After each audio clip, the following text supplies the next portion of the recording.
Hello guys! ఈరోజు నా వంట కాదు. మీకు మంచి డాబా ఫుడ్‌ని పరిచయం చేస్తా.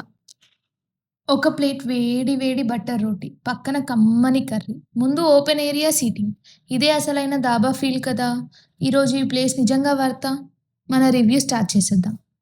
ఈరోజు మనం వచ్చేసాం ద డాబా హౌస్. ఇది ఎల్బీ నగర్ దగ్గరలో ఉన్న సాగర్ రింగ్ రోడ్ దగ్గర ఉంటుంది. ముందుగా యాంబియన్స్ విషయానికొస్తే ఇది బోత్ ఫ్రెండ్స్ అండ్ ఫ్యామిలీకి సూటబుల్. ఇక్కడ క్రేజీ థింగ్ ఏంటంటే, ఆ నవారా మంచం మీద కూర్చొని తింటే ఆ ఫీల్ ఉంటుంది చూడండి. చెప్పలేని అనుభూతి. అలాగే ఇక్కడ మనకి ఇండోర్ సీటింగ్ కూడా అవైలబుల్‌గా ఉంటుంది. ఇప్పుడు మేమిక్కడ ట్రై చేసిన డిషెస్ చూసేద్దాం. ముందుగా మేము స్టార్టర్‌లోకి పన్నీర్ మెజెస్టిక్ ఆర్డర్ చేసుకున్నాము. టేస్ట్ విషయానికొస్తే పన్నీర్ చాలా జ్యూసీగా, బయట క్రంచీగా, లోపల సాఫ్ట్‌గా చాలా బావుంది. దీనికి నేనిచ్చే రేటింగ్ 8/10.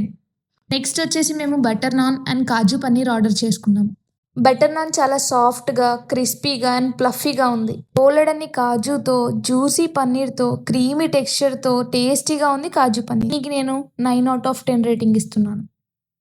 లాస్ట్‌కొచ్చేసి మేము Chinese egg fried rice order చేసుకున్నాము. క్వాంటిటీ విషయానికొస్తే ఇది 1 పర్సన్ స్టమక్ ఫుల్‌గా హ్యాపీగా తినేయొచ్చు. టేస్ట్ వచ్చేసి అద్దిరిపోయింది. రేటింగ్ వచ్చేసి నేను దీనికి 9/10 ఇస్తున్నా. ప్రైజెస్ విషయానికొస్తే ఇది చాలా బడ్జెట్ ఫ్రెండ్లీ. అండ్ ఇది మస్ట్ ట్రై ప్లేస్ అని కూడా చెప్పొచ్చు. Please like, share and subscribe my channel.